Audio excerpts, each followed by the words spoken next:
Assalamualaikum. Hai. Sesuai sama judulnya, hari ini kita akan membahas tentang teori atom. Apa sih atom sebenarnya? Apakah atom itu bisa dilihat? Kalau mau tahu jawabannya, tonton terus video ini ya.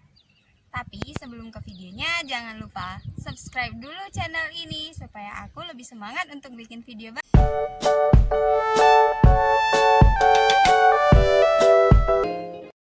Pada abad ke-5 sebelum Masehi, seorang filsuf Yunani yang bernama Demokritus, ia percaya bahwa semua materi tersusun dari partikel yang sangat kecil dan tidak dapat dibagi lagi, yang disebut dengan atomos, yang berasal dari bahasa Yunani, yaitu a artinya tidak dan tomos artinya dibagi-bagi.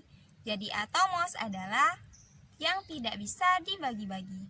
Contohnya, jika kamu memotong daging, terus dipotong hingga pada saatnya bahwa daging tersebut memiliki ukuran yang sangat kecil dan tidak bisa dipotong lagi. Itulah yang disebut dengan atomos.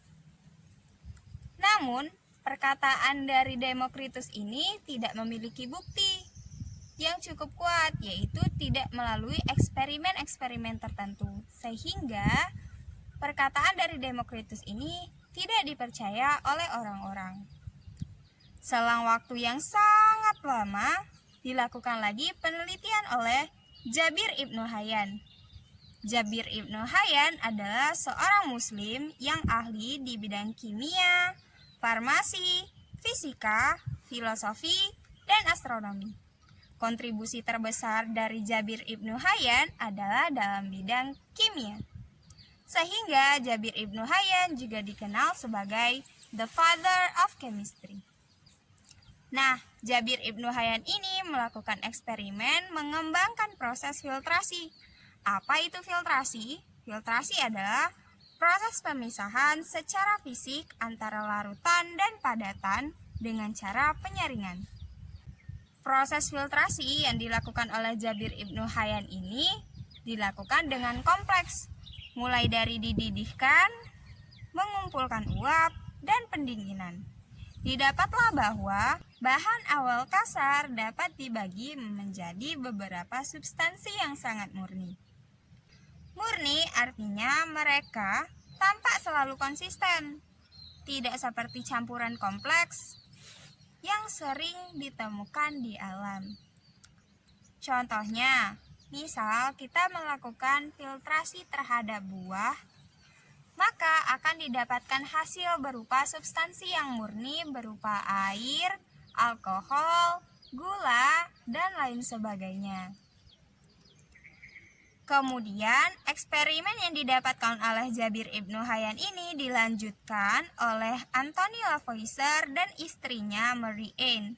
Mereka menemukan bahwa substansi yang murni bisa rusak, bahkan lebih dengan reaksi kimia. Contohnya, apabila kita merebus air yang memiliki fase cair, dia akan berubah menjadi uap, yaitu memiliki fase gas. Nah, uap air yang menguap ini akan berubah menjadi gas-gas murni, yaitu hidrogen dan juga oksigen. Anthony Lavoisier dan juga Mary Ann dikenal juga sebagai the father of chemistry dan the mother of chemistry. Pada tahun 1808, ilmuwan Inggris yang bernama John Dalton mengemukakan hasil eksperimennya yang bersifat kuantitatif atau terukur. Teori model atom yang dikatakan oleh John Dalton berisi yang pertama, materi terdiri atas partikel-partikel kecil yang tidak dapat dibagi lagi, yaitu atom, dan digambarkan seperti bola pejal yang padat. Yang kedua, semua atom dari suatu unsur mempunyai ukuran, massa, dan sifat yang sama. Namun, jika berbeda unsur akan berbeda juga ukuran, massa, dan sifatnya. Contohnya, Unsur oksigen akan berbeda dengan unsur karbon, baik itu masanya, ukurannya, ataupun sifatnya. Yang ketiga adalah senyawa merupakan zat yang tersusun atas gabungan dua atom atau lebih dengan perbandingan tertentu. Contohnya, CO2 yang terdiri dari satu atom C dan juga dua atom O, atau FeS yang terdiri dari satu atom Fe dan satu atom S. Yang keempat, atom tidak dapat diciptakan atau dihancurkan dalam suatu reaksi kimia. Reaksi kimia merupakan penyusunan ulang atom-atom dalam zat bereaksi menjadi kombinasi yang berbeda.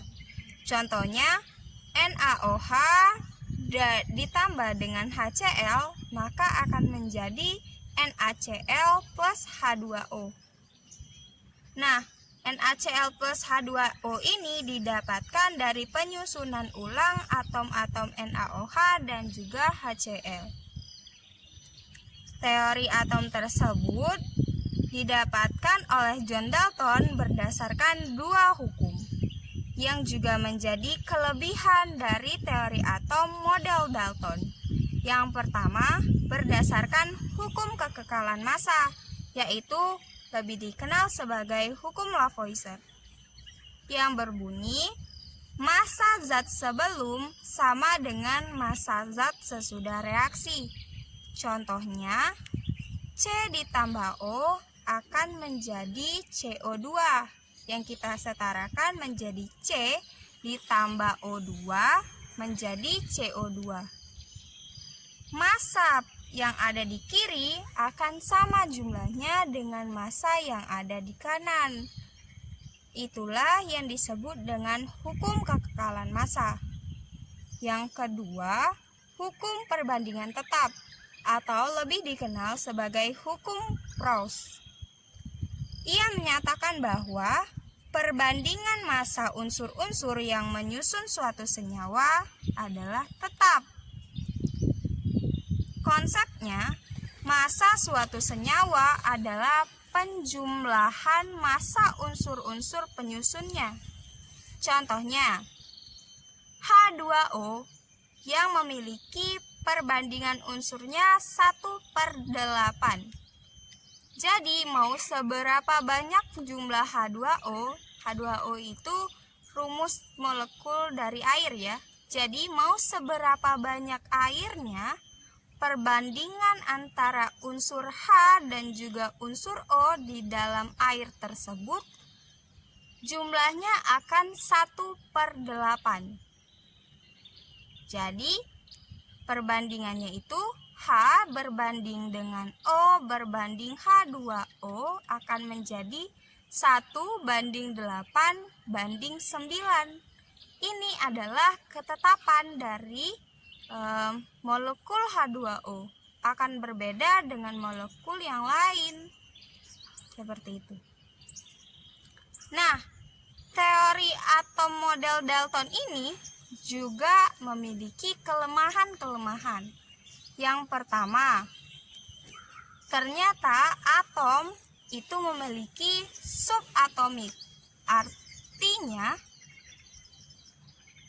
atom bisa dibagi-bagi lagi.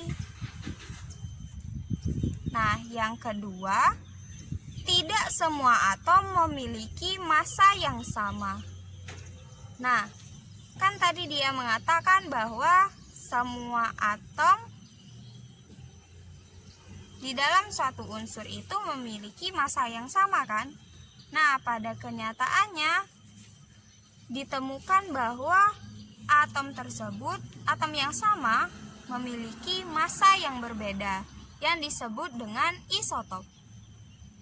Kelemahan yang ketiga yaitu tidak dapat menjelaskan sifat listrik dari suatu materi. Contohnya, jika kita menggosokkan sisir atau penggaris ke rambut kita secara terus-menerus, maka sisir atau penggaris tersebut akan bisa mengangkat potongan-potongan kecil kertas. Itu membuktikan bahwa materi atau sisir yang kita gunakan atau penggaris yang kita gunakan itu memiliki sifat listrik. Nah, teori atom Dalton ini tidak bisa menjelaskan ketiga hal tadi. Karena hal itu, akan ada ilmuwan lain yang melakukan eksperimen. Siapa dia? Akan kita lanjutkan di video selanjutnya. Nah, sekarang udah tahu kan apa itu atom? Jadi, atom bisa nggak nih kita lihat? Jawabannya, atom nggak bisa kita lihat menggunakan mata biasa. Namun, dengan alat bantu yang didapatkan hingga sekarang, kita bisa melihat bagaimana struktur-struktur atom. Untuk tahu lebih dalam mengenai hal ini, kita akan membahasnya di materi yang selanjutnya ya. Nah, segitu dulu ya videonya. Jangan lupa like video ini kalau kalian suka dan subscribe channel ini supaya aku lebih semangat untuk bikin video baru. Kalau kalian merasa video ini bermanfaat, kalian boleh share ke teman-teman kalian atau ke saudara-saudara kalian ya. Wassalamualaikum.